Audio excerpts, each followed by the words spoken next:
Ahí se está grabando la clase. Bueno.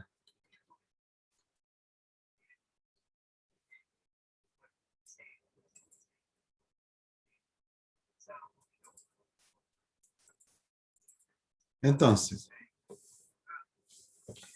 como les decía recién, vamos a ver qué es la tipología de la producción. O sea, todo proceso de transformación comprende varias o muchas operaciones. Entonces hay una circulación de los materiales, de lo que es la materia prima, la producción en proceso o el producto terminado, que se identifica como un flujo. O sea, por un lado, acuérdense cuando vimos sistemas, por un lado entra algo, hay un proceso en el medio y termina siendo producto terminado. Entonces ese flujo puede ser continuo o intermitente. Se dice que es continuo cuando se usa para elaborar productos estandarizados o de especificaciones preestablecidas y generalmente se producen para inventario.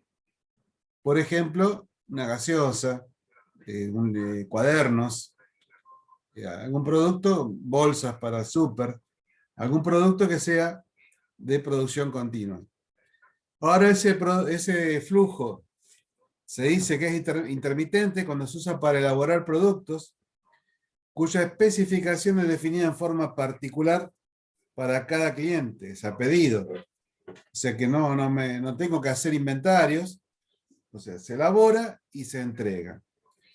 Puede ser así como dijimos que puede haber un cuaderno especial. Ustedes imagínense lo que fue la producción para el año 2000. Había un montón de productos que se identificaban rápidamente con el año 2000. Obviamente ese producto era para ese año y nunca más después. Quizás hay algunas cosas que siguen siendo como algunas cosas que se relacionan con el milenio, entonces se pueden seguir usando, pero realmente los productos que se identificaban con el año 2000 fueron para ese año y nada más.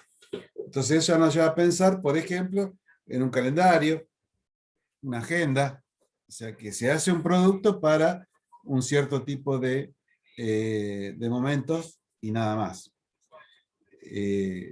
Ya vamos a ver después industrias más grandes, industrias más pequeñas, qué otro tipo de ejemplos podemos encontrar. No obstante, los sistemas de producción, a medida que crecen, tienden a evolucionar de intermitentes a continuos. ¿Qué quiere decir esto? Yo puedo hacer un producto hoy e intentar conquistar el mercado, y si me va muy bien, puede ocurrir que empiece a producir eso de forma constante, y es lo que se dice, la emboqué con este producto, y entonces pasa a tener una productividad interesante. Cuando hablamos de producción intermitente y producción continua, una comparación que podemos hacer rápidamente es que la maquinaria, cuando la preparamos para una producción intermitente, obviamente pensamos en un lapso corto y la preparamos para que no tengamos problemas durante ese tiempo. Ahora, cuando la producción es continua, o sea que vamos a hacer andar, ni hablar que es una planta que trabaja 24 horas, sabemos que esa máquina va a tener que andar en lapsos prolongados. Entonces, esa máquina tiene que estar con un muy buen mantenimiento. Incluso a veces hay que prever si hay que cambiar alguna pieza o prever el mantenimiento preventivo, programarlo junto con las órdenes de producción, en qué momento vamos a parar la máquina. Generalmente, en una producción intermitente, se trabaja a pedido. Me están tocando el timbre, un segundo. Ah, no, está mi señal. En cambio, en la producción continua, se trabaja para generar stocks. Yo tengo stocks, yo sé que en algún momento lo voy a vender. Si no es algún producto súper especial, súper dirigido, sé que en algún momento lo voy a vender. Acá podemos hablar de cosas simples como un detergente, salvo que tengamos un lanzamiento nuevo, papel higiénico, por ejemplo, hojas A4. O sea que hago producción para tener, y si algún cliente me pide, siempre tengo un stock para entregar. La producción intermitente tiene un alto costo de preparación. Generalmente es un producto especial que las personas quieren que tenga algún detalle que sea visible, entonces eso por ahí nos lleva tiempo de preparación. En todo nivel, ¿no? No solamente de la máquina, de la materia prima, sino también a veces del personal. En cambio, en una producción continua hay un bajo costo de preparación porque sabemos muy bien qué es lo que tenemos que hacer, ya lo hemos hecho anteriormente, y acá es donde toma relevancia el mantenimiento para que nada falle. Lo que vinimos diciendo hasta ahora, acá lo ponemos en relevancia de que el mantenimiento se vuelve fundamental, de que la máquina ande bien y no tengamos dificultades para producir. A veces, cuando hay una producción intermitente, hay dificultades para balancear la carga de las máquinas. Acuérdense cuando hablamos en algún momento del cuello de botella, y yo tengo un producto especial y largo una producción, cuando yo sé que tengo una máquina en producción continua, lo mando programado de tal forma para que esta máquina vaya acompañando el ritmo de producción. Y si el material en espera, que sea una espera lógica, que todos sabemos que se nos puede producir el cuello de botella, pero está todo controlado. En cambio, en la producción continua ya tengo máquinas especializadas que van haciendo todo en línea, digamos. En la producción intermitente, el personal tiene que ser dúctil, y ahí dúctil no se refiere a que sea dócil, sino que se tiene que estar preparado a adaptarse a cualquier inconveniente o complicación que aparezca, porque obviamente va a estar muy capacitado para solucionar este tipo de problemas y poder continuar con la producción. En cambio, en la producción continua, son tareas más rutinarias, entonces no hace falta que el personal esté tan capacitado. La disposición de la planta, agrupando las máquinas afines, esto se refiere a tener un layout. Yo muchas veces hablo de layout, supongo que todos entienden lo que es un layout. El layout es el dibujo, digamos. Supongamos que si yo veo la planta desde arriba, es un croquis, donde están ubicadas todas las máquinas y donde yo puedo llegar a dibujar el circuito que van a hacer las materias primas cuando entran, por dónde van a pasar. Eso habla prácticamente de un layout, donde yo en un croquis puedo ver todo el diseño de la planta y poder diseñar circuitos de producción, por ejemplo, o del proceso. En la producción continua, las maquinarias van a estar siguiendo el curso de fabricación, no necesariamente proceso por proceso, para que las cosas no tengan tanto movimiento. Acá no es importante, porque supongamos que yo hago hojas A4, puedo llegar a tener un lugar donde se corte, y otro lugar donde se envasen a resmas de 500 hojas. O sea, no necesariamente tendría que estar un proceso a continuación de la otra. Lo mismo pasa con los cuadernos. Yo puedo imprimir las hojas de cuaderno y después, una vez impresas, meterlo en otra línea de producción donde se juntan, no sé, 48, 100 hojas, las hojas que tenga el cuaderno, se anillen y se les pongan las tapas. Poca dependencia de los cambios bruscos del mercado. O sea, por más que el mercado cambie, yo este producto lo puedo hacer con la versatilidad que tiene la maquinaria que yo tenga.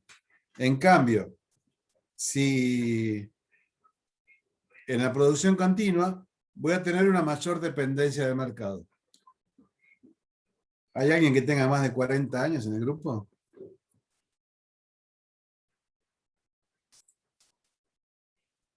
No sé, profe, por lo menos yo no. Oh, qué chiquito. Bueno, ¿por qué hago esta cosa que parece una broma, pero bueno, en definitiva es cómico? Eh, Históricamente se usaba mucho papel oficio. Ustedes verán cuando van a comprar que tienen hojas oficio, que son las largas, y hojas A4 generalmente. Pero la hoja chica que se usaba anteriormente era la hoja tamaño carta. No sé si alguna vez ustedes tuvieron problema entre imprimir en tamaño carta e imprimir en A4. Por curiosidad, métanse en su propia computadora y traten de imprimir, y cuando van a mover al tamaño, les va a aparecer entre las opciones un tamaño carta y un tamaño A4. Resulta que el tamaño carta es un poquito más ancho y más corto que el A4. Y el Estado, cuando quiere pasar de en una de las tantas modernizaciones del Estado, hace más de 20 años, por eso les pedía más de 40. El Estado, cuando quiere pasar a tamaños más chicos, impone el tamaño carta. Y todas las industrias modernas, ya internacionalmente, por lo menos, se usaba lo que es A4. Entonces, cuando el Estado empieza a pedir tamaño carta para todas las presentaciones, en algunas impresoras no entraba el papel. O uno tenía un trabajo hecho para A4 y transformarlo al tamaño carta requería todo un trabajo adicional, de que no se descuadrara toda la redacción o la presentación. O sea, fíjense ustedes como algo tan simple pasó a tener una dependencia de mercado muy alta, porque hacer hojas A4 era algo muy común, pero el Estado empezó a pedir tamaño carta, y el Estado, después de varios años, no me acuerdo cuántos, finalmente cedió e impuso que era u oficio o A4. El oficio se sigue usando en el ámbito legal, en el ámbito judicial prácticamente, no tanto, y yo veo que los gobiernos siguen usando tamaño oficio, pero es algo que ya está prácticamente en desuso, sin embargo, se siguen pidiendo. A eso se refiere cuando a veces hay una dependencia del mercado y no una dependencia de los clientes. La producción intermitente hace productos muy diversificados. En cambio, la producción continua hace productos más estandarizados. En una producción intermitente, puedo llegar a tener una alta existencia de producción en proceso, porque acuérdense que esto es a pedido. Entonces, me entra el pedido, yo compro toda la materia prima necesaria para ese pedido, salvo que sea un pedido gigantesco, donde a veces no compro toda la materia prima junta hasta que no hago una vuelta del circuito. Pero supongamos que tengo un pedido puntual, entonces arranco la producción y en algún momento voy a tener un montón de producción en proceso, porque hasta que no la entregue, acuérdense cómo son los pasos. Yo compro materia prima, la meto a producción, y en la producción puede tener 1, 2, 3, 4 etapas, 5 etapas. Durante esas 5 etapas, todo ese proceso, ese producto es producción en proceso, hasta que no se le dé el definitivo ok desde calidad, cerrado de producción, que se puede ir al depósito como producto terminado, listo para ser entregado a los clientes. Entonces, acá va a haber una alta existencia de producción en proceso, y a diferencia de la producción continua, donde vamos a tener una alta existencia de productos terminados o ya elaborados. El control cuantitativo y el costeo de esa producción va a ser por órdenes de producción, porque la orden de producción va a ser por ese pedido puntual. En cambio, el control cuantitativo y costeo de la producción, acá lo podemos determinar por procesos.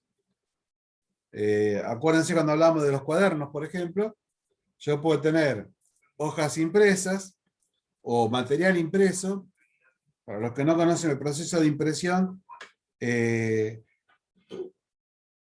papel es una bobina bien grande que se imprime varias hojas a la par y después pasa por una cortadora que la fracciona a hojas.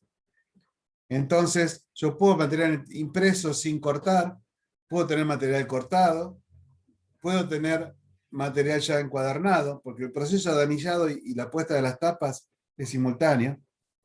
No sé si tenemos algún compañero de estrada, pero así es el proceso.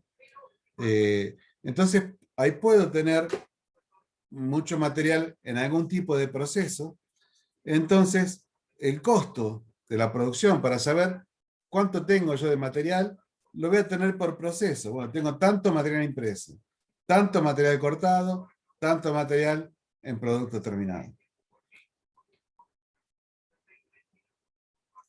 En la producción intermitente, raramente se aplica un control estadístico de la calidad, mientras que en la producción continua hay una estadística cierta de cada cuánto tengo problema en este material que es de producción continua. Entonces, como decíamos recién, yo puedo tener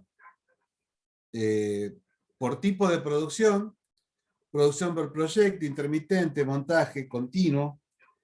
En una producción continua, lo que tenemos es un procesamiento continuo de un mismo material, que acá podemos ubicar rápidamente la refinería de petróleo, una planta química, un molino harinero, una fábrica de papel, donde vemos que obviamente entra petróleo y saldrá algún subproducto como la nafta, el diésel, algún producto derivado del petróleo. Lo mismo en un molino harinero, yo meto trigo y saco harinas permanentemente. Más allá que después pueda tener una diferencia de calidad, pero la producción es continua. Y no, acuérdense que siempre veíamos algo de servicios asimilados a productos, y por ejemplo, la policía y los bomberos están disponibles las 24 horas. Hoy tenemos lamentablemente un COE también, lamentablemente porque existe la pandemia, no por la actividad de los chicos. Tenemos un COE que está disponible las 24 horas, donde uno puede llamar y lo van a atender por cualquier tipo de preocupación. Una tipología de producción por montaje, estamos hablando de actividades de corta duración, pero con un alto volumen y un producto estandarizado. Por ejemplo, artículos para el hogar, automóviles, y en caso de servicios, lo podemos asimilar a una cafetería, un autoservicio de cafetería. Una producción intermitente es una actividad de corta duración, de bajo volumen, donde se hacen productos a medida. Por ejemplo, fabricar herramientas, matrices para algunos productos, algún gabinete, una imprenta. Yo puedo, para imprimir un libro es una cuestión única que puede llegar a imprimir quizás un ejemplar, muchos ejemplares de un libro, y que después pasan a ser primera edición o segunda edición. Pero son pedidos puntuales. En cuanto a los servicios asimilables a una producción intermitente, podemos hablar de un catering, los deliveries, la reparación de automóviles, servicios de salud, como un chequeo integral, por ejemplo. A eso se refiere un servicio intermitente en cuanto a la tipología de la producción. Pero cuando trabajamos por proyecto, acá se habla de algo que puede llegar a durar, tener un largo periodo de duración, obviamente es un bajo volumen, y generalmente a veces hasta se hace uno de cada clase. Por ejemplo, un aeropuerto. No se hace un aeropuerto todos los días. Entonces se está haciendo un aeropuerto. También puede llevarse esto a un puente. Un puente es algo muy puntual. Entonces, a eso se refiere un dique, a una fabricación de tipología por proyecto. Y en el caso de los servicios, puede ser una defensa legal, una consultoría. Ustedes imagínense defender un expresidente. No todos los días se defiende un expresidente. Entonces eso es un servicio, es un proyecto especial. Un Maradona, hoy lo que está pasando con Maradona, evidentemente es un servicio por proyecto, con todo lo que se dice que puede llegar a haber ocurrido antes de su muerte.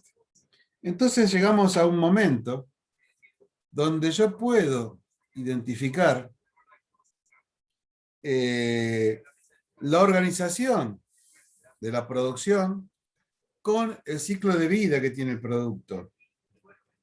Y entonces aparece esta matriz que interrelaciona producto y proceso. ¿Qué me dice esto? Que, por ejemplo, algo que tenga bajo volumen, baja estandarización, productos hechos a medidas único, se va a hacer en talleres, por ejemplo en imprenta. Algo con bajo volumen, que lo pueden hacer varios productores, pero que ya tiene un rango de un lote de producción, por ejemplo un equipo pesado, un tren, lo va a hacer en el ciclo de vida del proceso, se va a hacer por lotes, digamos que yo hago los vagones todos juntos, entonces un equipamiento pesado. Ya cuando hablo de una estandarización más creciente, pues yo puedo lanzar un producto que no sé cómo va a andar en el mercado. Y entonces ahí voy a tratar de que, si esto es creciente, que sea en línea la producción, por ejemplo, el ensamble de automóviles. A veces hay lanzamientos de autos que pensamos que va a tener alguna repercusión en el mercado y la puede llegar a tener o no. En la medida que lo tenga, esto va a pasar de creciente a continuo. Y cuando hablamos ya del proceso continuo, vamos a encontrar de alto volumen, de muy poca productividad, que la estandarización es muy fuerte. Por ejemplo, una refinería de azúcar. Ahí tienen el creador de esta tabla, de esta matriz de producto-proceso, y la forma de mostrar dónde se ubicaría la relación entre el producto y el proceso. Esa herramienta, esa matriz o matriz de producto-proceso, para poder interpretar la relación entre los ciclos de vida, hay tres conclusiones. El desarrollo de una estrategia de tecnología de proceso requiere considerar cuestiones de fondo propias de la gerencia general. La integración de comercialización y producción constituye un proceso interactivo. La empresa debe monitorear el mercado, el producto, la fabricación, los desarrollos tecnológicos, la persuasión de la organización para asegurarse que toda la organización se haya comprometida en esta producción deseada. Por último, el diseño de la tecnología de un proceso de fabricación debe configurarse en torno a las necesidades del producto y en particular a su estrategia competitiva. ¿Qué me dice esto? Que tiene que explotar tecnológicamente toda la disponibilidad que tiene la empresa para poder alcanzar este objetivo de producir este producto con esos procesos. Ahora, el diseño del proceso radica en la elección de las entradas. Las entradas que vimos varias veces, ¿a qué se refiere cuando hablamos de entradas? Las operaciones, los flujos y los métodos para la producción de bienes y servicios, así como su especificación detallada, obviamente en cada punto del proceso, ¿no? Ahora, ¿cuándo debe llevarse a cabo un diseño o rediseño del proceso? Acá debería decir productiva. El comienzo de una nueva actividad productiva. O sea, cuando nosotros empezamos una nueva actividad productiva, ahí tengo que revisar si el diseño que yo tengo, si tengo alguno análogo, o si no, diseñarlo de entrada, antes de meter toda esta producción en, en el lanzamiento, como se dice. Cuando desarrollo un nuevo producto, es más o menos lo mismo, con diferencia que acá estamos hablando del producto. Cuando hay cambios significativos en la demanda, yo tenía, acuérdense cuando vimos productos estrellas, ese tipo de cosas, yo tenía un producto al que le ponía más énfasis y ahora la demanda se me dirige hacia este nuevo producto, o a este producto que ya estaba en carpeta, pero que no era de los principales que nosotros considerábamos. Entonces ese cambio significativo en la demanda me pone a mí en alerta para que esté atento al proceso que tengo para atender esa demanda de ese producto. Cuando haya cambios en las estrategias que afecten la producción, acá puede ocurrir algún producto, algún insumo que no sea el que generalmente usábamos, que cambiamos de proveedor.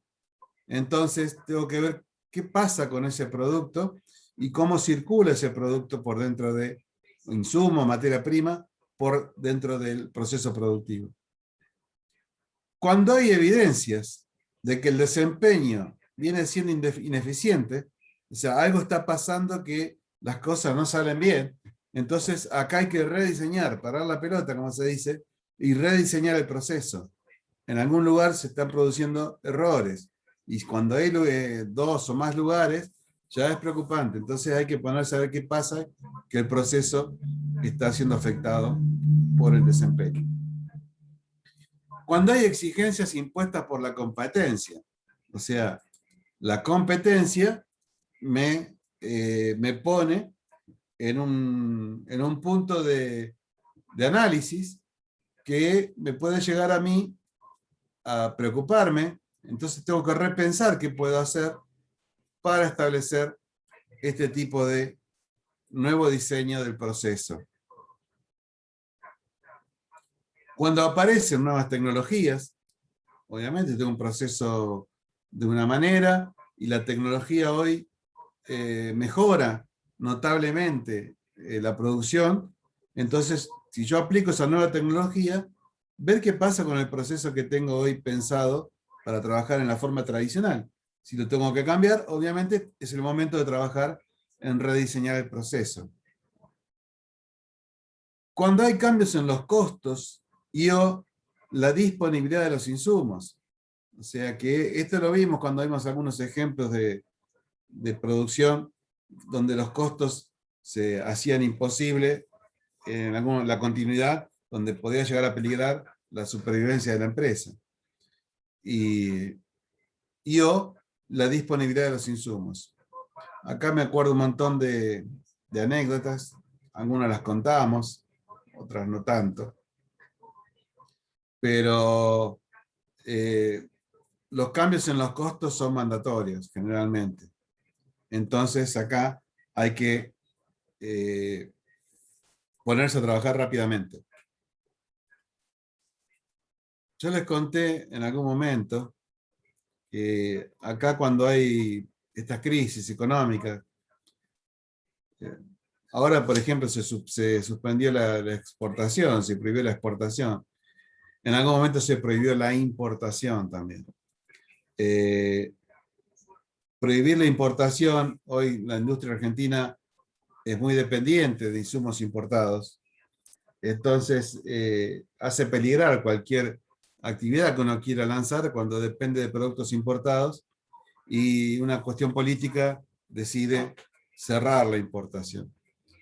Obviamente es muy bueno querer desarrollar la industria argentina, pero también hay que ser prudente de la poca industria que tenemos, cómo se abastece hoy de sus insumos.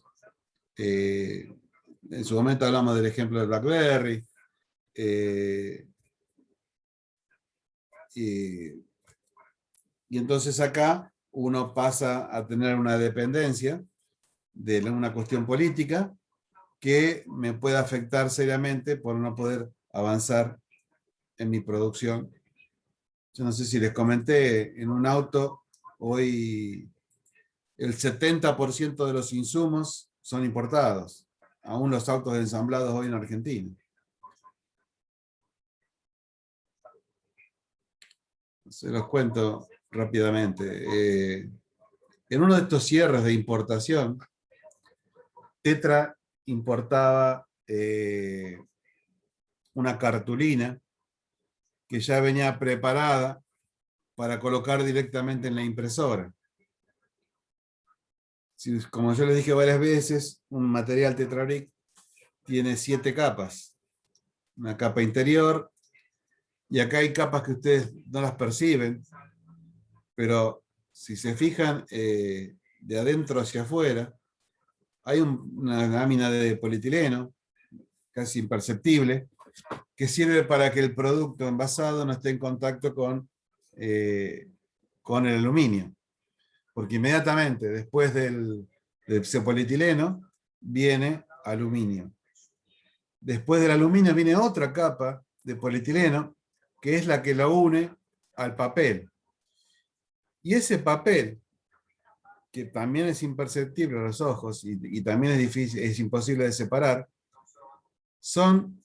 hay una capa de papel madera, otra capa de polietileno y una capa de papel blanco donde se imprime cada producto. Y por último hay una capa externa de polietileno, que esa sirve para protección del envase, que si se moja o alguna cuestión de este tipo. Bueno, en ese cierre de importación se prohibió el material, se prohibió la cartulina y también se prohibió el aluminio. Entonces se trató de trabajar con aluminio argentino y no daban con los micrones que tiene que tener de ancho. Si ustedes quieren delaminar, que se dice separar las capas, si ustedes quieren delaminar un tetra, van a ver lo que les cuesta tratar de hacerse separar prolijamente un envase entero. Si les va a ir rompiendo y lo que les puede llegar a costar. Pero se puede, los chicos con algún producto lo sacan y lo hacen para saber la calidad del material. Pero bueno, se quiso hacer con aluminio nacional, no se pudo, y el papel blanco unido con el papel madera se intentó hacer en Argentina. ¿De qué manera? Papel madera se hace en Misiones y papel blanco se hace en Tucumán, que es todo Ledesma, papel Ledesma es Tucumán casi. Se trató de unir el papel blanco con el papel madera, se imprimía y después se llevaba a colocar el aluminio. Bueno, eso se hizo por una desesperación de llegar a cumplir con los clientes, pero los productos tenían una pésima comportamiento. Si ustedes ven las cajas de Tetra, las cajas de 2 unidades, por ejemplo, dicen no estivar más de 5 unidades. O sea, que la pila de abajo hacia arriba no tenga más de 5. Bueno, acá no se bancaba ni 3, porque se deformaban los productos. Y eso hay, cuando ustedes avancen un poquito más en alguna análisis de este tipo de condiciones de los envases, por ejemplo, hay una condición del envase que se llama estancaidad, que viene de estanco, o sea, que se mantenga parado y que no se deforme todo. Entonces, el material con producción argentina se debilitaba porque el papel madera era muy débil. No estaba hecho con bosques naturales, y Tetra compra productos hechos de bosques industriales, que tienen una hebra más larga. Eso es muy técnico, que yo lo aprendí, pero lo repito como un loro, pero lo conozco el proceso.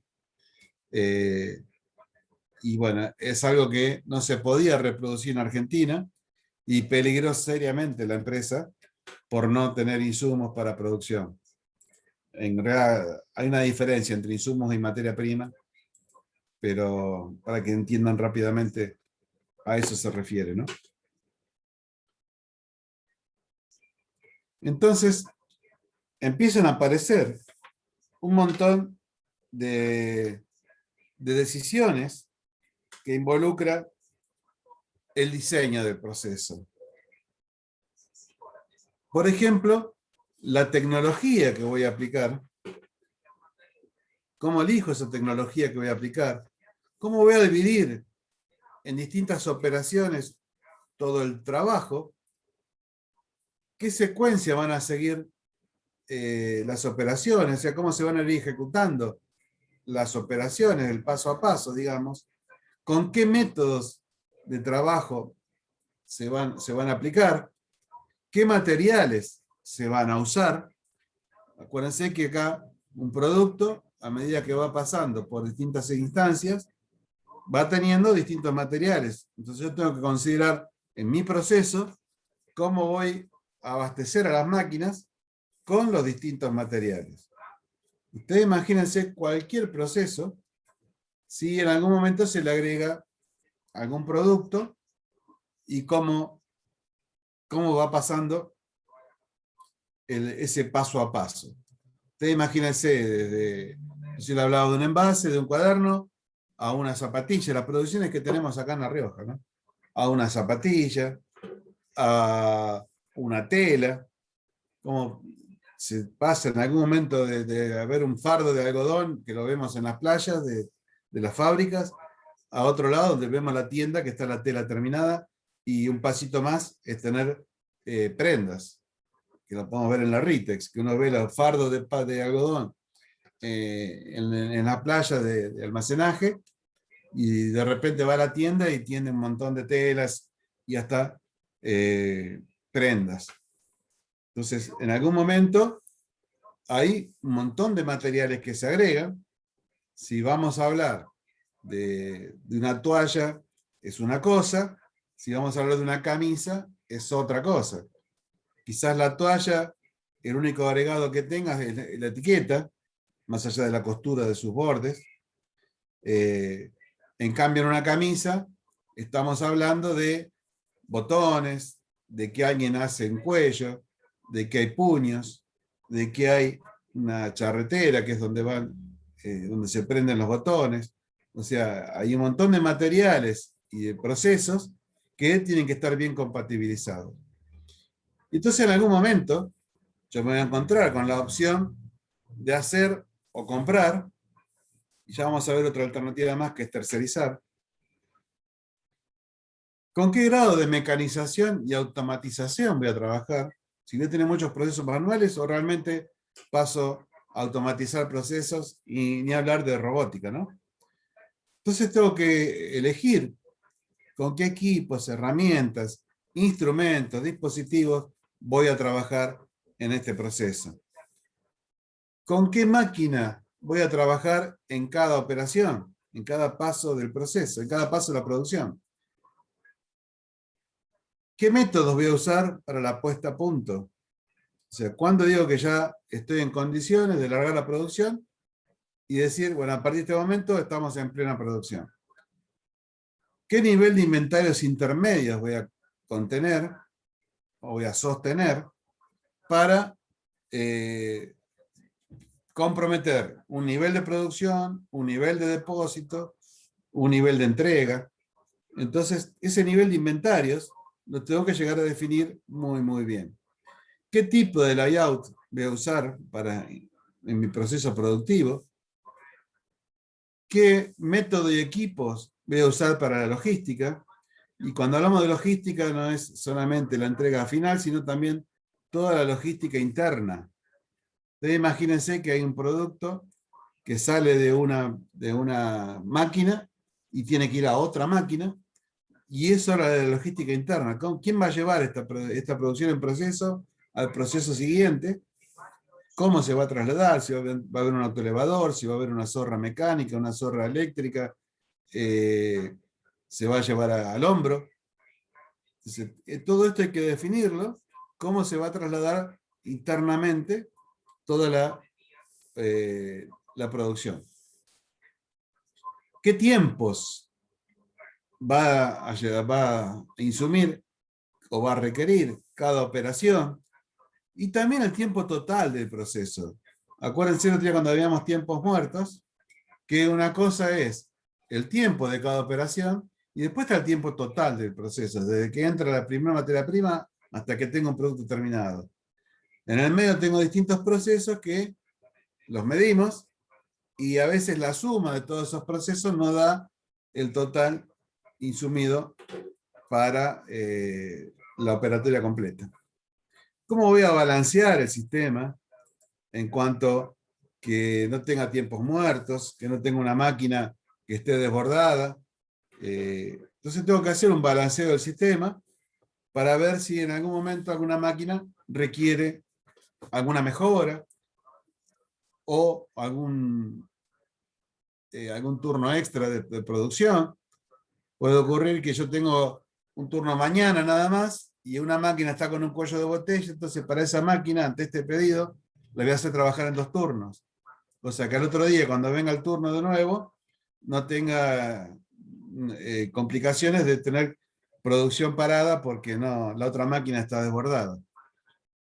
Aspectos humanos son fundamentales y de todo. Acá los puedo tener. Si se acuerdan antes, que vimos antes de un nuevo producto, durante un nuevo diseño, ante la competencia. Entonces, en cuanto hablamos de recursos humanos, acá tengo que tener en cuenta todos los pasos que se hacen en recursos humanos. Desde la selección de personal, porque obviamente yo estoy metiendo gente a un proceso que va a tener que responder a esta exigencia. Entonces, puedo llegar a conseguir gente con experiencia o no hay problemas de que sea gente nueva. Entonces, ahí ya desde la selección yo puedo llegar a pensar qué pasa con mis recursos humanos. Ahora ya tengo un montón de gente y la tengo que poner a trabajar. ¿Le hace falta capacitación? Entonces, ahí trabajaré en la capacitación de esos recursos humanos.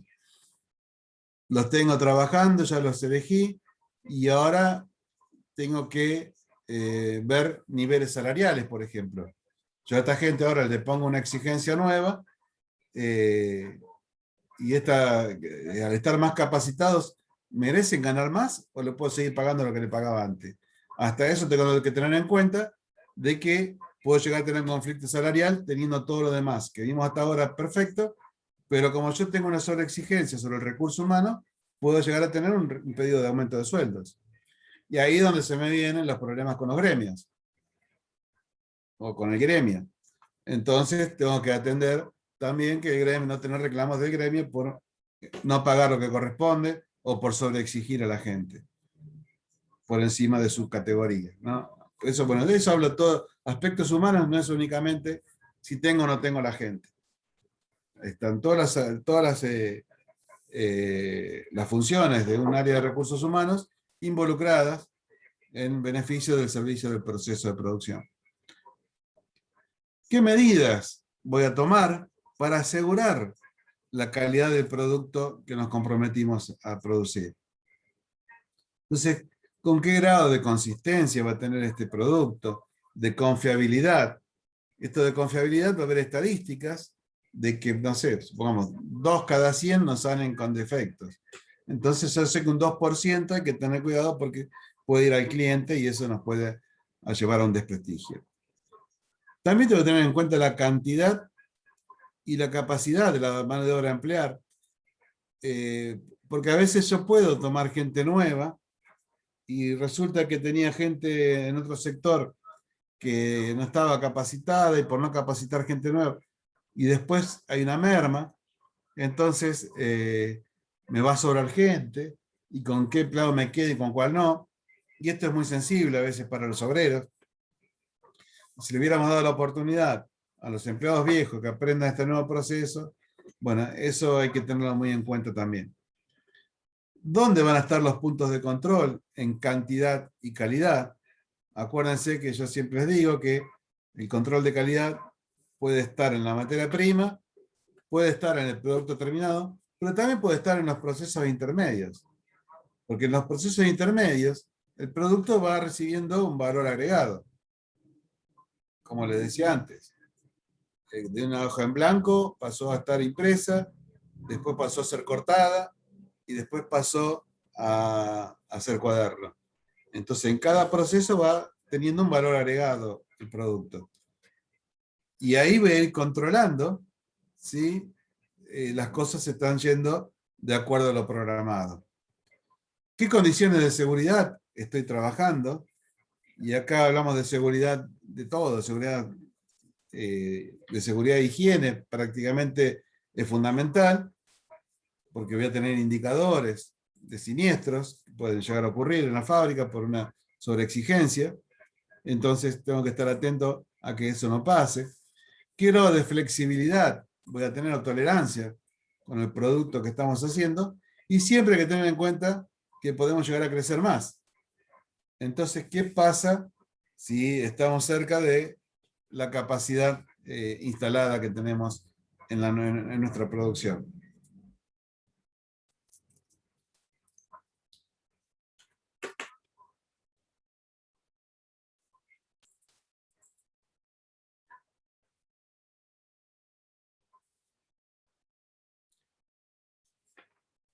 Cuando hablamos de la metodología para realizar el diseño, nos encontramos con que podemos llegar a tener equipamiento intensivo, donde el proceso se define automáticamente por la tecnología instalada y las tareas de los trabajadores van a estar signadas por las especificaciones de las operaciones que requieren este equipamiento intensivo que tenemos nosotros. Ahora, cuando la mano de obra es intensiva, o sea que eso nos determina el ritmo que va a tener el proceso, lo que hay que hacer es seguir la siguiente metodología, donde vamos a tener un problema, donde ahí tengo que tener bien claro, definir los objetivos perseguidos, qué restricciones voy a tener, cómo voy a elegir, qué criterios voy a seguir para elegir por dónde ir, cuáles son las variables relevantes, el tiempo que me va a insumir esta producción y con qué recursos dispongo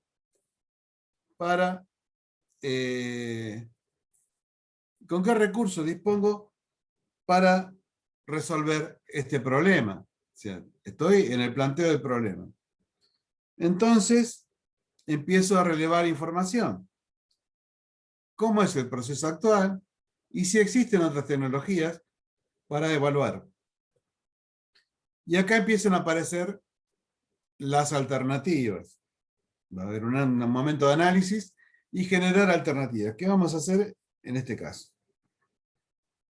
Y ahí vamos a ver, por un lado, cómo es la producción en proceso, si puede haber algún sistema o una forma sistemática de mejorar nuestro proceso, y si no, ver qué vamos a hacer para, con el costo de implementar una nueva alternativa para, solucionar el problema que habíamos detectado al principio. Entonces, tenemos un problema, relevamos información y tenemos algunas alternativas. Lo que hay que hacer ahora es evaluar esas alternativas para elegir la más conveniente. La más conveniente ¿de dónde? De un punto de vista técnico, obviamente, pero también económico-financiero. Porque si a mí me dicen, mira, para que vos te vaya mejor, tenés que comprar una máquina nueva y no puedo, entonces tengo que ver cómo, o si puedo comprarlo, lo voy a hacer, entonces ya evalúo si me conviene comprar esta máquina nueva o tratar de manejarme con lo que tengo. Entonces voy a trabajar en la especificación de la alternativa que yo elegí. Y si, bueno, yo elegí esta alternativa. Y acá va a pasar que si es la máquina nueva, habrá que capacitar a la gente, habrá que preparar las instalaciones, habrá que modificar algo de la estructura de la planta. Hay que verlo y hacerlo, que sería el paso siguiente, que es la implementación. Una vez que ya evalué las alternativas y elegí una para resolver este problema, hay que implementarlo. Y lo que me va a decir si fue una buena elección o no es el seguimiento. Mira, si hubiéramos seguido con la tecnología que teníamos, con la mano de obra que teníamos, pasaba tal cosa y hoy tenemos los siguientes resultados.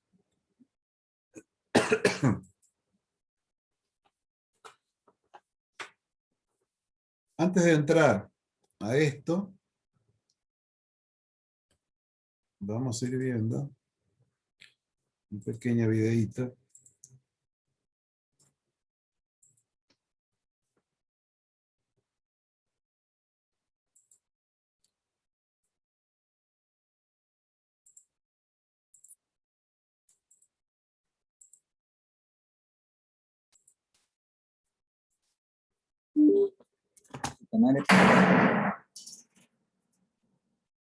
Bienvenido a tu canal educativo.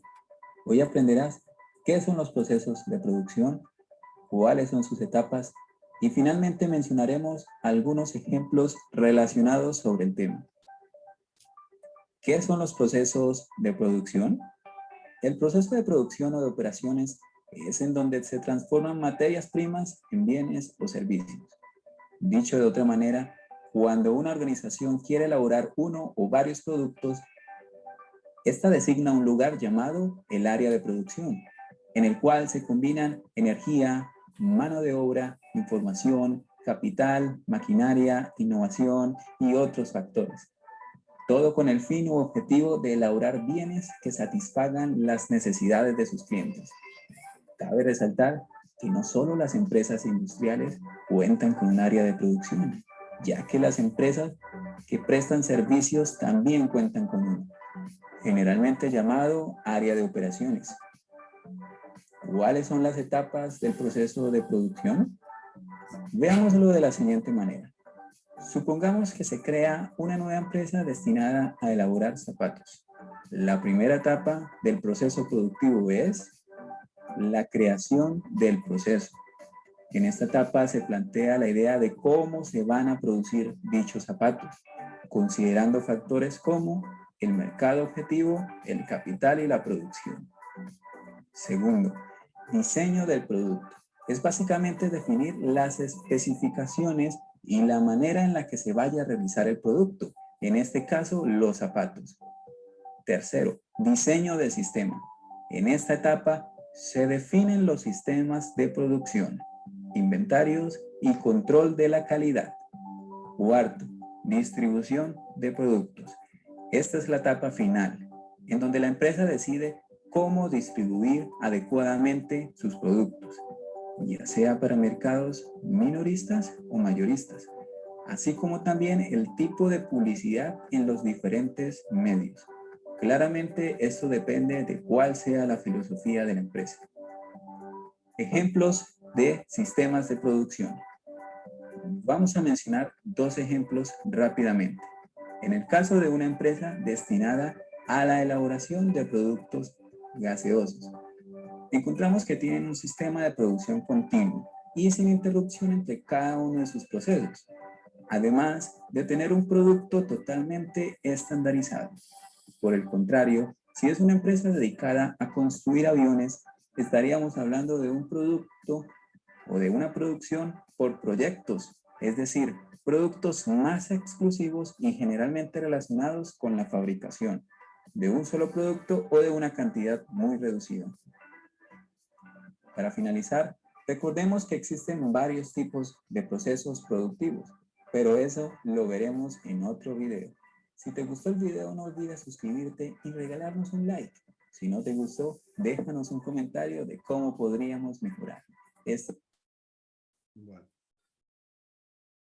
este está muy bueno. Y hay otro más cortito también.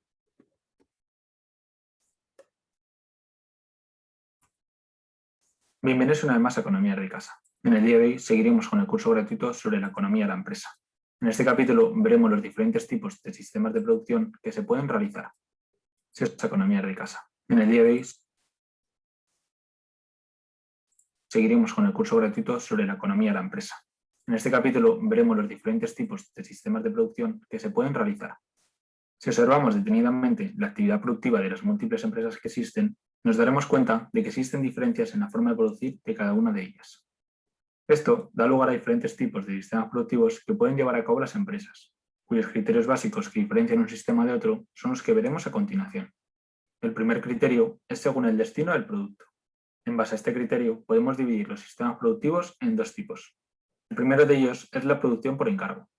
Esta se produce cuando la empresa elabora el bien o servicio que comercializa solo cuando el cliente se lo pide. Por ejemplo, una empresa que se dedica a personalizar las zapatillas trabaja por encargo, ya que las personalizará a gusto de cada cliente. Y el segundo de ellos es la producción para el mercado. Esta se da cuando la empresa produce para los consumidores en general, sin que haya una personalización individualizada. La mayoría de las empresas producen para el mercado, como puede ser Zara, que lanza su ropa a todo el mercado a través de sus múltiples tiendas. El segundo criterio es según el grado de homogeneidad. Según este criterio, se divide en tres tipos de sistemas productivos. En primer lugar, la producción artesanal. En este caso, la empresa produce artesanalmente productos individualizados, es decir, cada producto tiene sus propias características. Por ejemplo, un tipo de producción artesanal sería la alfarería, que es el arte de hacer vasijas u otros objetos de barro cocido. En segundo lugar, la producción en masa o en serie. Esta se caracteriza porque produce una gran cantidad de productos idénticos y estandarizados gracias al trabajo en cadena y al uso de un gran número de máquinas. Por ejemplo, las plantas embotelladoras de cerveza. En tercer lugar, nos encontramos con la producción por lotes, la cual es una forma intermedia entre la producción artesanal y la producción en masa, en la que se fabrican cantidades pequeñas de una gran variedad de productos. El tercer criterio es según la dimensión temporal. En base a este criterio podemos dividir los procesos productivos en dos tipos. Por un lado, la producción continua, que consiste en una producción sin interrupciones, en la que los materiales están continuamente en movimiento, experimentando reacciones químicas o sujetos a un tratamiento mecánico o térmico. Este proceso se da en los sectores en los que es muy costoso detener el proceso productivo, como pueden ser las refinerías de petróleo o los altos hornos, donde sus máquinas pueden funcionar de 4 a 10 años sin parar en ningún momento. Y por otro lado, la producción intermitente. Esta, por el contrario, no requiere continuidad y las interrupciones de las máquinas no plantean problemas técnicos ni mayores costes. Este proceso se observa, por ejemplo, en los talleres de reparación, los cuales, una vez acabada la jornada laboral de los trabajadores, se cierra el taller hasta el día siguiente, sin que esto produzca mayores problemas. Con todo esto me despido por hoy. Cualquier duda o sugerencia, por favor déjalas en los comentarios para que pueda responderlas. Bueno.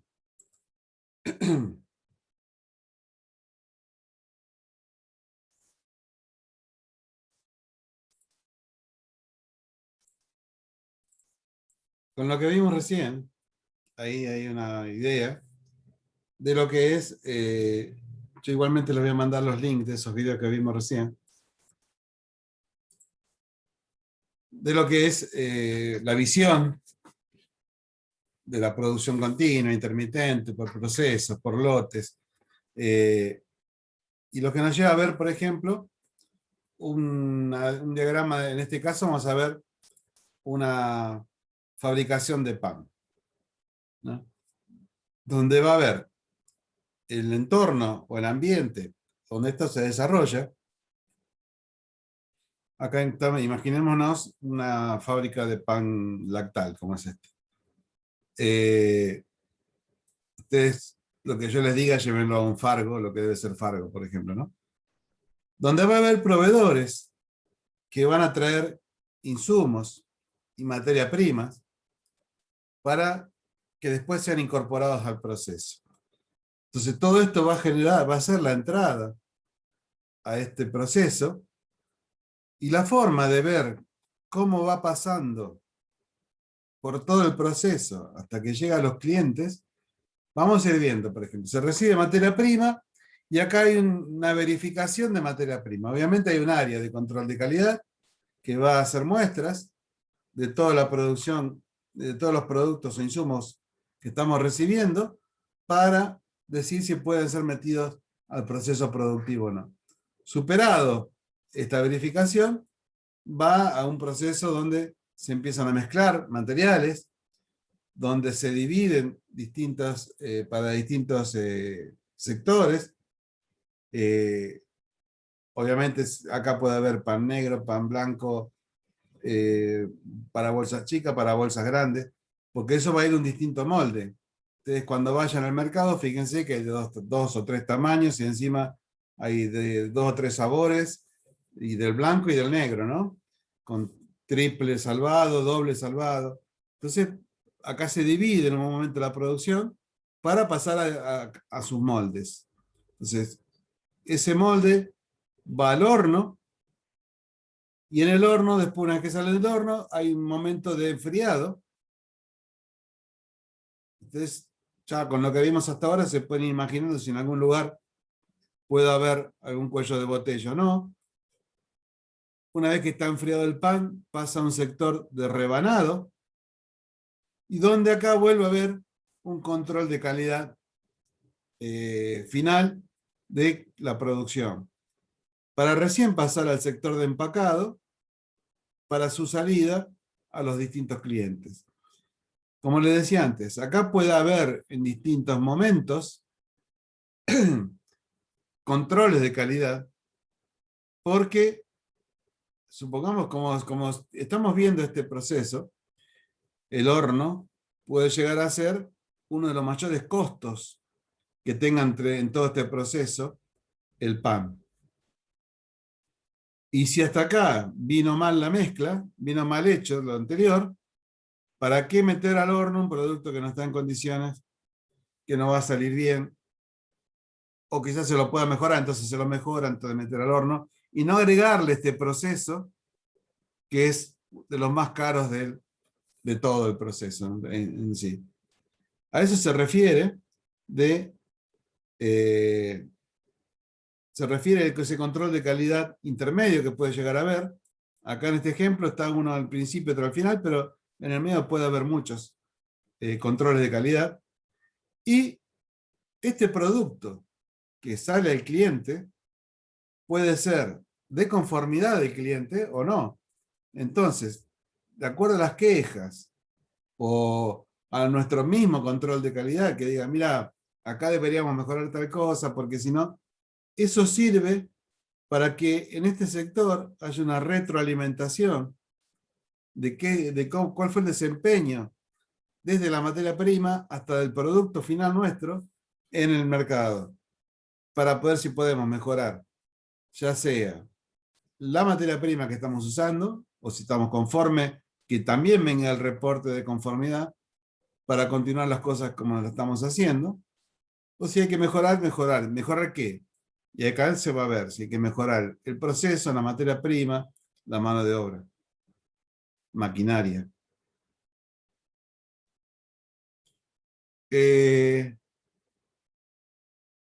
Hay un par de videos más que no lo vamos a ver ahora, si los quiero dejar ya se los voy a mandar para que lo vean en su casa. Pero obviamente, la preparación de la maquinaria pasa a ser un factor fundamental en algunos momentos, porque yo puedo pasar de fabricar un producto a otro, y donde tengo que tener en cuenta que va a haber unas tareas de preparación de esa máquina que tienen que estar adecuadas a las nuevas condiciones o requisitos que va a tener el producto entrante. Como les decía antes, no es lo mismo hacer una hoja rayada que una hoja cuadriculada.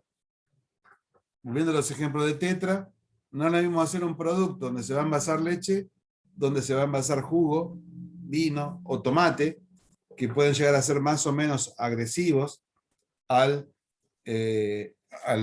polietileno interior. Entonces hay que tener un cuidado especial de cómo se va a hacer ese producto. No es lo mismo hacer, ustedes verán en el mercado que hay envases de distintos tamaños.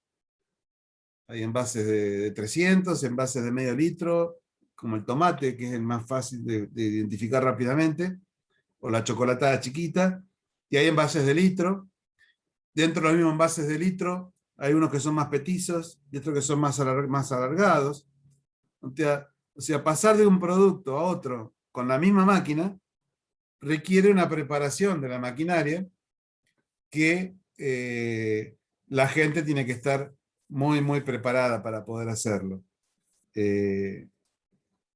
Yendo a los cuadernos, recién hablamos, no debemos hacer un cuaderno cuadriculado con un cuaderno rayado.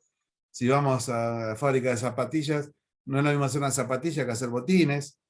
O sea, uno ya inmediatamente se imagina que quizás sea la misma máquina la que ensamble las suelas con la parte de arriba de la zapatilla, se llama capellada. Con la capellada, pero obviamente el proceso no puede ser el mismo en cuanto a resistencia, en cuanto a un montón de factores, de hacer un botín a pasar a hacer una zapatilla, o al revés, ¿no? Entonces hay que examinar y reexaminar cómo tiene que hacerse esa operación para que quede bien definido ese proceso y que la gente sepa qué es lo que tiene que hacer cuando hay un cambio de estructura, de modelo o de producto.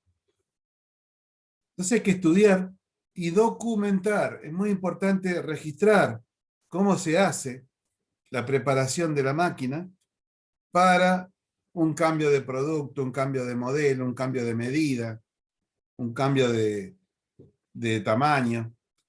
Entonces, todo eso hace que se haga para reducir el tiempo de la máquina parada lo máximo posible. Porque cuando uno va después a analizar los tiempos de máquina parada, va a aparecer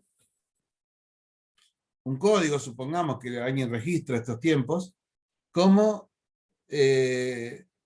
puesta a punto de la máquina para un lanzamiento de otra producción. Entonces, ahí, la semana que viene vamos a ver bien qué es el lanzamiento de la producción.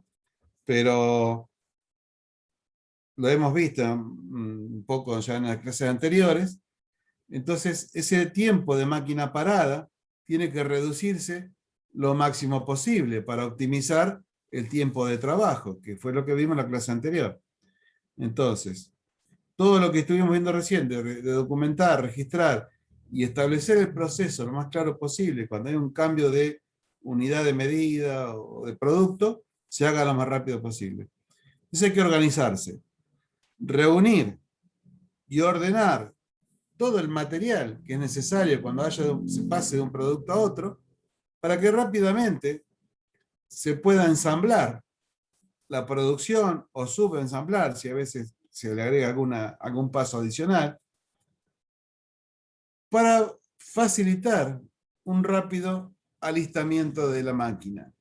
O sea, cuando uno ya pasó varias veces este tipo de procesos, sabe qué tiene que hacer, pero si está escrito, mucho mejor, porque alguien que no tenga la experiencia de haberlo ya vivido, trabajado o comprometido a hacerlo, lo puede hacer siguiendo los manuales, las instrucciones, las recomendaciones que se hagan para esto. Entonces después hay que practicar y ir achicando todas las imperfecciones que puedan llegar a tener estos procedimientos de preparación de la máquina que preestablecimos.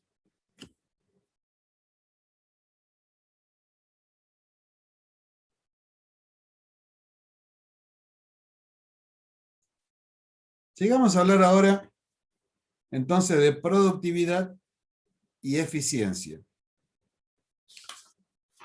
Productividad va a venir o va a surgir de la relación que haya entre el tiempo trabajado y el tiempo presente de la persona.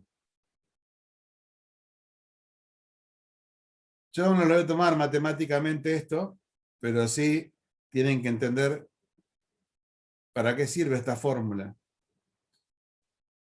A ver si puedo...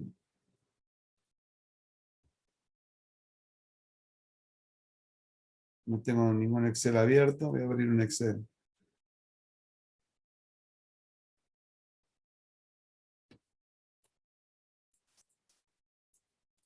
Voy a abrir un Excel.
Bueno.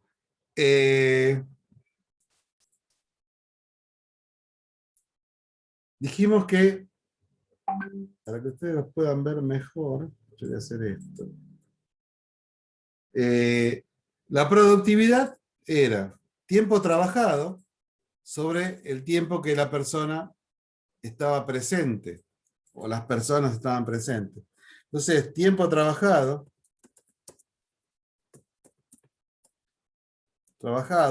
sobre tiempo presente. ¿Qué me dice esto? Esta es productividad.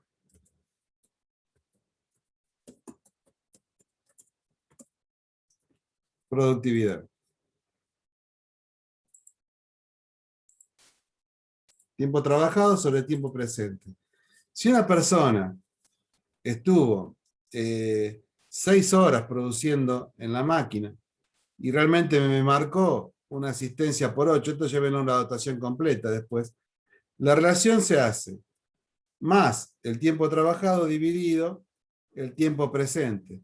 Entonces me dice que esta persona tuvo una productividad del 75%. ¿Entienden a qué se refiere matemáticamente? No, yo le digo, no les voy a dar cálculos cuando evaluemos esto, pero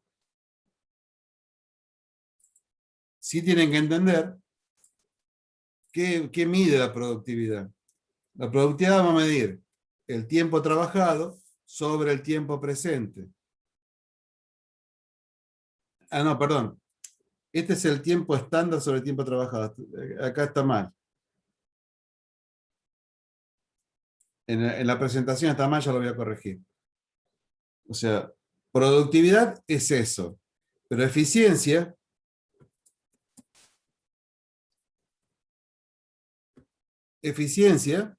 es el tiempo estándar, que ya definimos en la clase anterior, de un producto, de un proceso, tiempo estándar sobre el tiempo trabajado.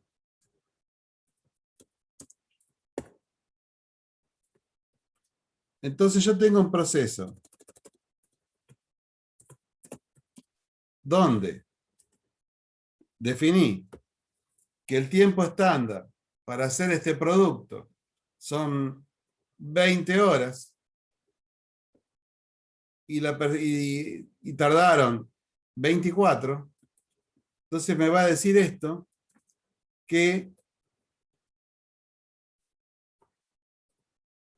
tiene una relación de un 83% de alcanzado al tiempo estándar.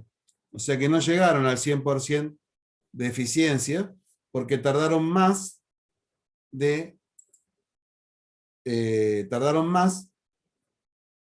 de lo que generalmente habíamos definido como un tiempo estándar para esta producción. Así vamos a medir la eficiencia. Entonces, y fíjense cómo esto pasa al revés. Si yo tengo que los partes de producción me dan 8 horas y el tiempo presente de la gente también fueron 8 horas, este trabajador tuvo una productividad del 100%. ¿Mm? Pero fíjense cómo cambia esto cuando trabaja mejor de lo que definimos como tiempo estándar. Si un tiempo estándar para esta producción era de 20 horas y esta persona lo hizo en 16, tuvo un rendimiento, una eficiencia del 125%.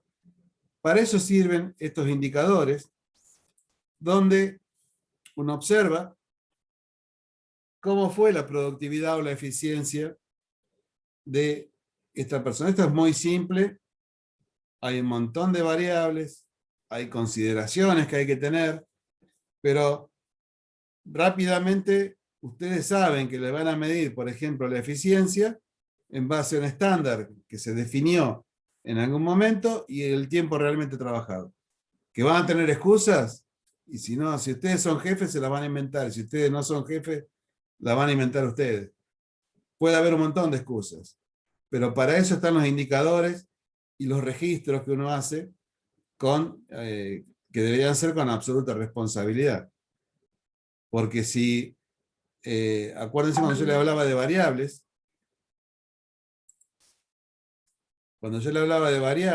en un ambiente de producción, puede haber alguien que les diga, se cortó la luz, la máquina se rompió, entonces no es problema de producción, es problema de mantenimiento. Y ahí ustedes, si son jefes, van a tener que saber si se cortó la luz, no se cortó la luz, cuándo, si en otro sector de la empresa hubo este mismo problema por un corte de luz, o si no. Entonces los registros van a decir si realmente se cortó la luz o no se cortó la luz, si lo que se dice la gente hizo la plancha. Así que bueno, para eso sirve tener estos controles de productividad, y acá donde dice abajo, donde dice productividad, es eficiencia, ya lo voy a corregir. Pero acá arriba dice que eficiencia es, y la fórmula para medir la eficiencia es el tiempo estándar definido contra el tiempo trabajado. Entonces cuando nos encontramos con todo un equipamiento que vamos a definir para trabajar, que sean las máquinas, los equipos productivos, vamos a tener que tener en cuenta la calidad, la confiabilidad, el factor de uso que tiene cada producto, cada elemento, porque acuérdense que acá hablamos de máquinas, equipos productivos. El factor de usos, cuando tenemos una alta dependencia de una máquina, bueno, si esta máquina se va a llevar el 90% del proceso, que fue cuando yo les hice la llamada de atención, por ejemplo, no la llamada de atención, sino que tuvieran en cuenta el horno, en ese ejemplo que veíamos porque el horno puede ser crítico al momento de la producción. Porque el enfriado es dejar reposar, por ejemplo, no creo que tenga algún proceso de enfriamiento, a lo mejor lo tiene por una velocidad de producción, pero supongo que debe ser un reposo hasta que tome una temperatura ambiente. A lo mejor si hay algún proceso de enfriamiento, no lo sé, no conozco tanto la industria de la panificadora, pero por lo menos del pan lactal y en volumen, ¿no?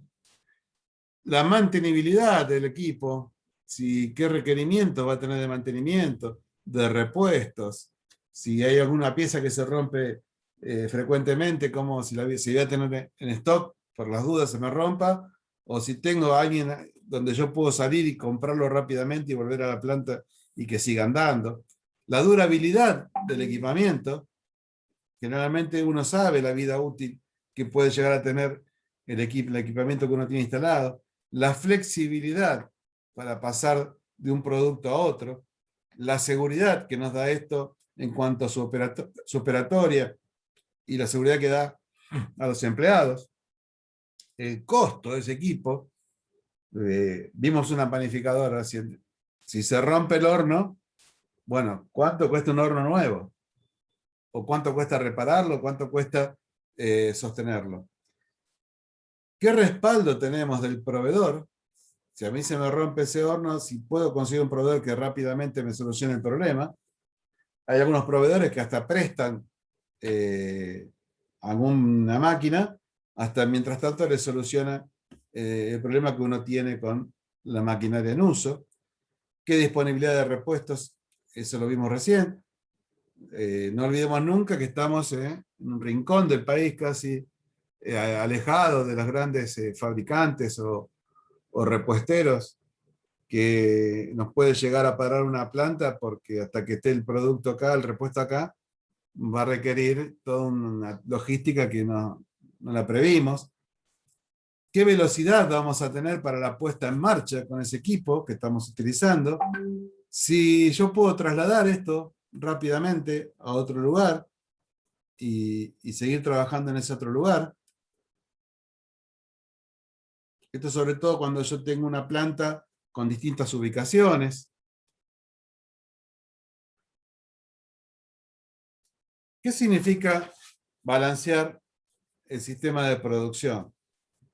Esto es nivelar el ciclo de producción en las distintas estaciones de trabajo, de modo que haya un equilibrio en todo el proceso o el sistema operativo, tratando de eliminar o minimizar los cuellos de botella. Eso lo habíamos visto. Porque así como puede haber un cuello de botella, esto lo dije pocas veces, puedo tener tiempos ociosos, porque hay máquinas que son más modernas, entonces tienen que esperar a que la máquina anterior le provea material para continuar en el proceso. Y cualquier otra ineficiencia que nos ocasionen pérdidas, demoras, tiempos muertos, material en espera, los cuellos de botella que ya dijimos. Entonces, toda esta interpretación de lo que es el ciclo o el tiempo del ciclo del proceso es una tasa que va a emerger de la línea o de la estación de trabajo, donde el cálculo sería el tiempo que dura el ciclo va a estar definido por las horas en las que se demore la producción ahí y el volumen de la producción prevista en ese periodo. Entonces yo sé que en tal máquina la producción va a estar tanto tiempo, tantas horas, tantos minutos, tantos segundos. Eso es lo que define balancear el sistema de producción.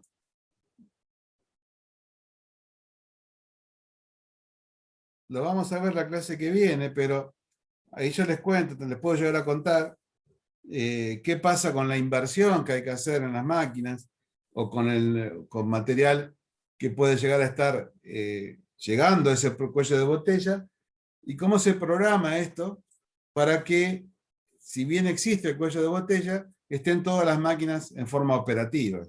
Esto se trabaja de alguna manera para no generar lo que vimos antes de que hay demoras o pérdidas. Una máquina parada porque no tiene producción o está esperando que pase otro proceso, son gastos que se están incurriendo por ineficiencias de la programación. Que también hay una parte donde vamos a hablar mucho de programación, pero eso está para más adelante.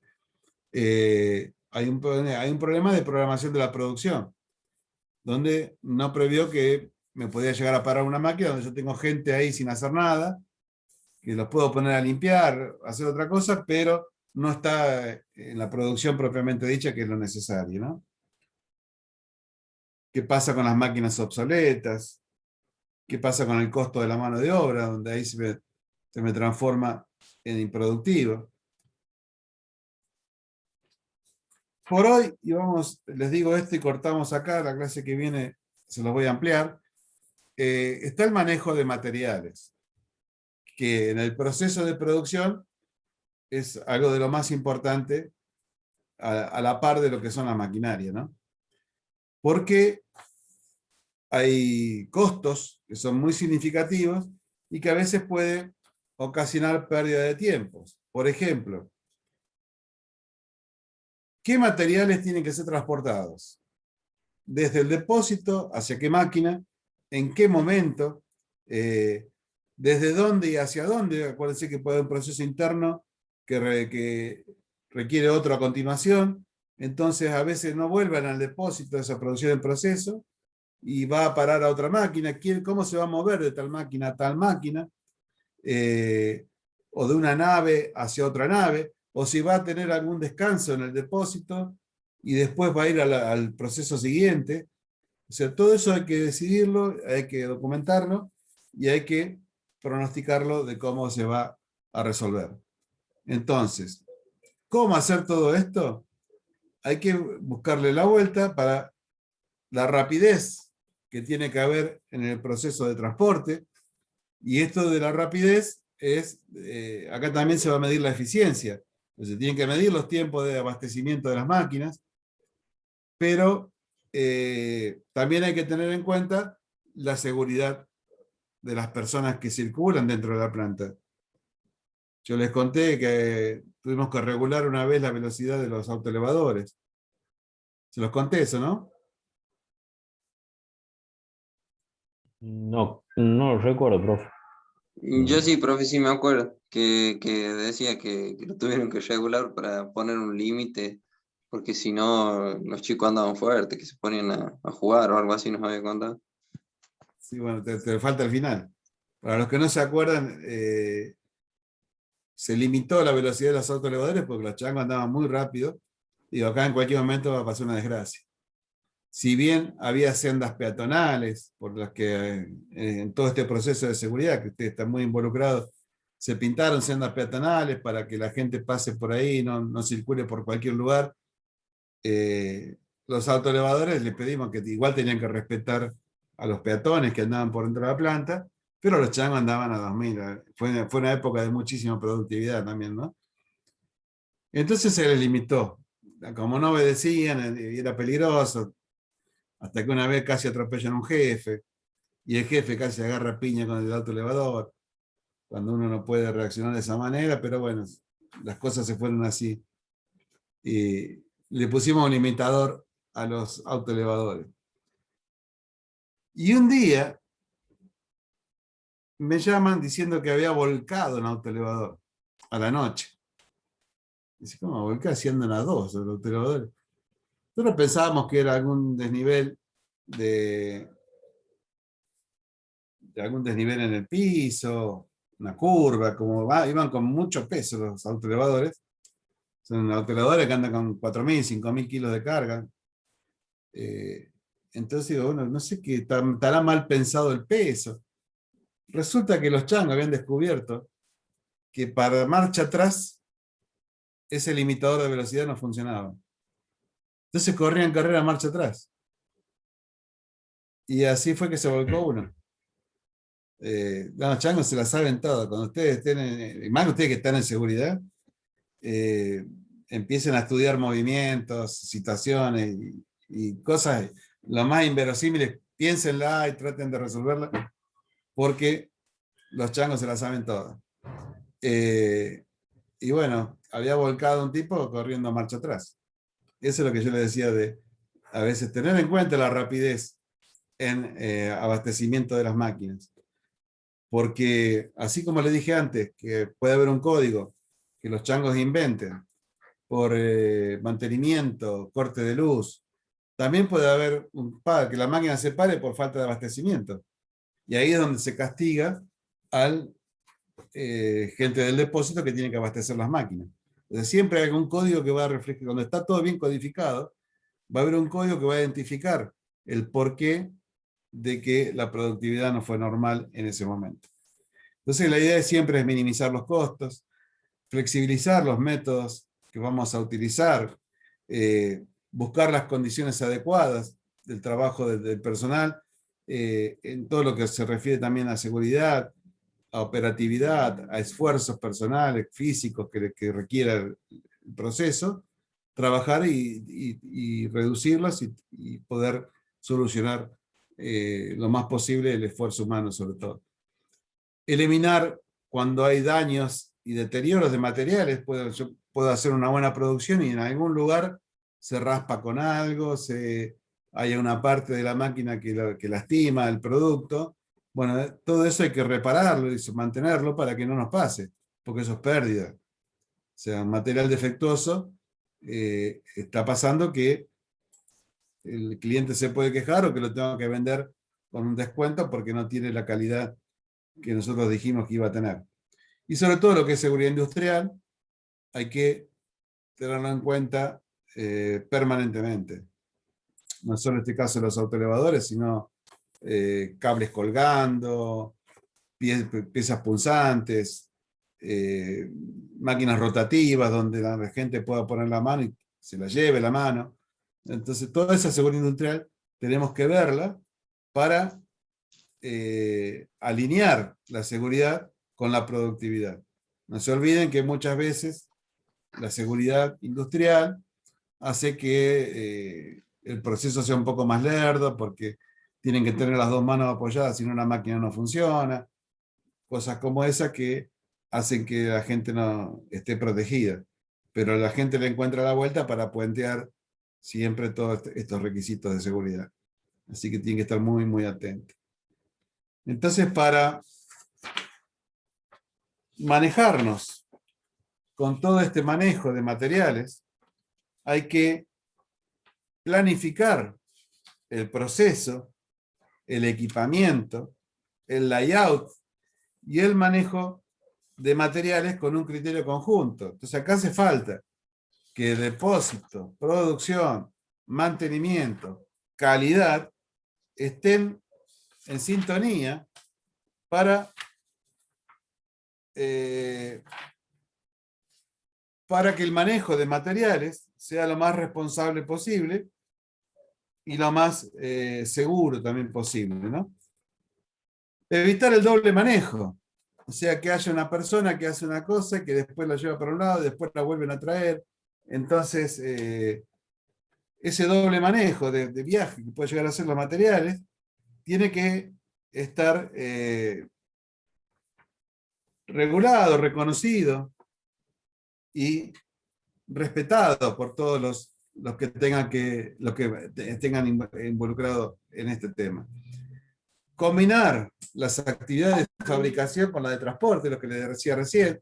Sale el producto de una máquina y qué se hace con el transporte, si va al depósito, si va a otra máquina, si se maneja con gente interna o la misma gente de producción en la que transporta ese material, o hay gente de depósito, o hay gente que es responsable únicamente de transportar mercadería de una máquina a la otra. Utilizar el principio de carga unificada, o sea, para no hacer 5 viajes con productos chicos, ¿cómo se puede hacer para que esos 5 productos puestos sobre un bancal viajen en un solo viaje hacia el depósito? Evitar que los equipos estén trabajando sin carga, o sea, por ejemplo, cuando recién decíamos que el autoelevador viaja hacia una planta, hacia una máquina, a llevarle materia prima. Que en el mismo viaje, eso significa, vaya hasta la otra punta de la máquina y saque la producción en proceso y la lleve al depósito, o tenga algo que hacer, para evitar viajes de ida y vuelta, que uno de los viajes sea sin carga. A eso se refiere evitar que los equipos operen sin carga.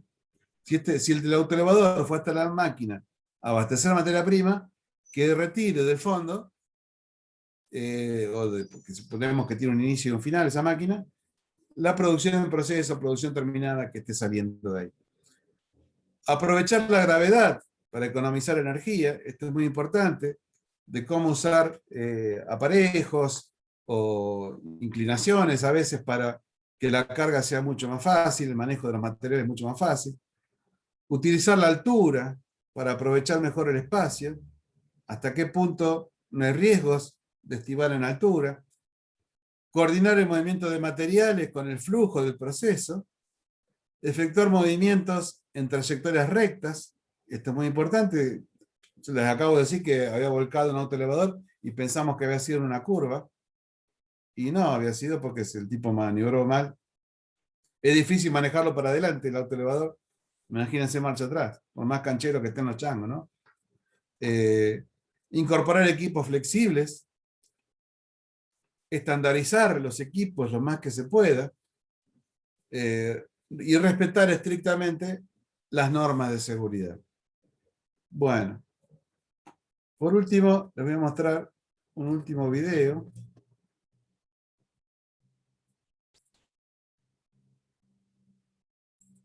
Acá cortamos.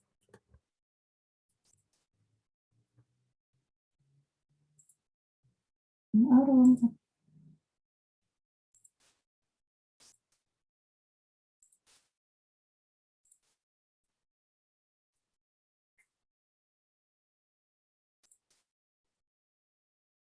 conocer cómo elaborar la matriz producto-proceso. La matriz es en la que se establece la correlación entre el tipo de producto y el tipo de proceso productivo a emplear, así como su relación con el grado de flexibilidad y el nivel de coste unitario para cada uno de los productos de la empresa. La ventaja principal que aporta esta matriz es que reúne la consideración conjunta de productos y procesos, lo que ayuda a la empresa a delimitar dónde se encuentran realmente sus ventajas competitivas. La matriz está compuesta por filas y columnas. En el caso de las columnas se definen los productos de acuerdo a los siguientes parámetros: volumen bajo de fabricación, producto único y baja estandarización, volumen de producción bajo, múltiples productos y reducida estandarización, alto volumen de producción, gama limitada de productos principales y estandarización creciente, y alto volumen de producción, gama de productos limitados con una fuerte estandarización. Estos están ordenados de izquierda a derecha de acuerdo a su estandarización, de menos estandarización a los productos más estandarizados, y de acuerdo a su coste, del más costoso al menos costoso. Podemos observar en la siguiente tabla.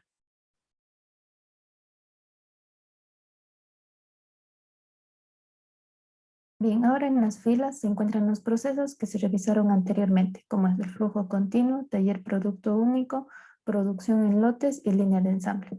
Estos están ordenados de acuerdo a su flexibilidad, de mayor flexibilidad a menor flexibilidad, como se muestra en la siguiente tabla.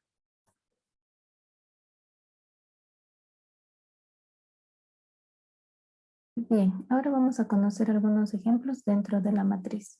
Por proceso tenemos taller, donde se trabaja en lotes pequeños de una gran cantidad de productos que se adaptan a las características que el cliente señala.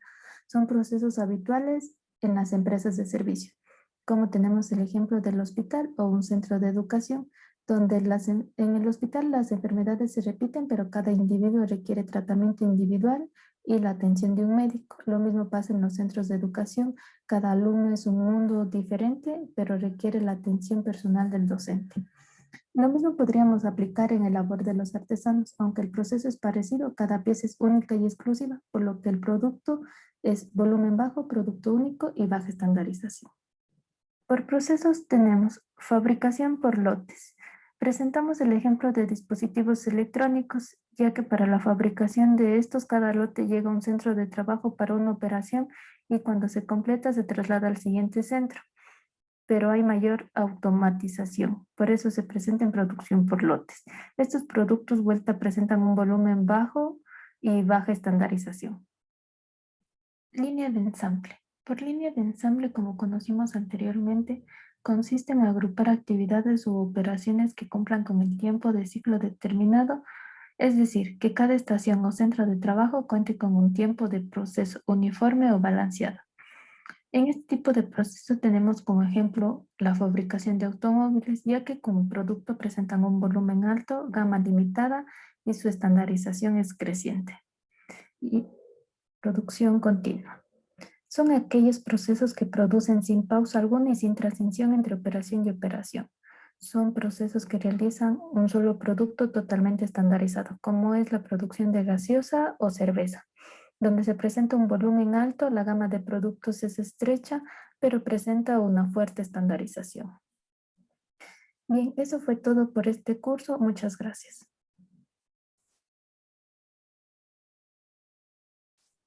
Bueno, chicos, el lunes vamos a continuar con este tema de procesos y ahí yo les voy a pasar el material para que lo vayan viendo y cortamos acá hoy para no meter temas nuevos. Si no hay preguntas, comentarios, nos vemos el No, lunes. profe. No, profe. ¿Vieron cómo se van integrando todos los conceptos que veníamos dando? Ya estamos hablando de una empresa en marcha, de una fábrica, de procesos complejos, porque ahora vienen temas más fuertes que cada vez se van relacionando más. El manejo de inventarios, y bueno, con todo lo que es calidad. Con esto cortamos por hoy y nos vemos el lunes. Bueno, profe. Bueno, profe. Nos vemos. Hasta el lunes, Hasta profe. luego, que ande bien. Chao, Tenga buen profe. fin de. Gracias igualmente. Chao, profe.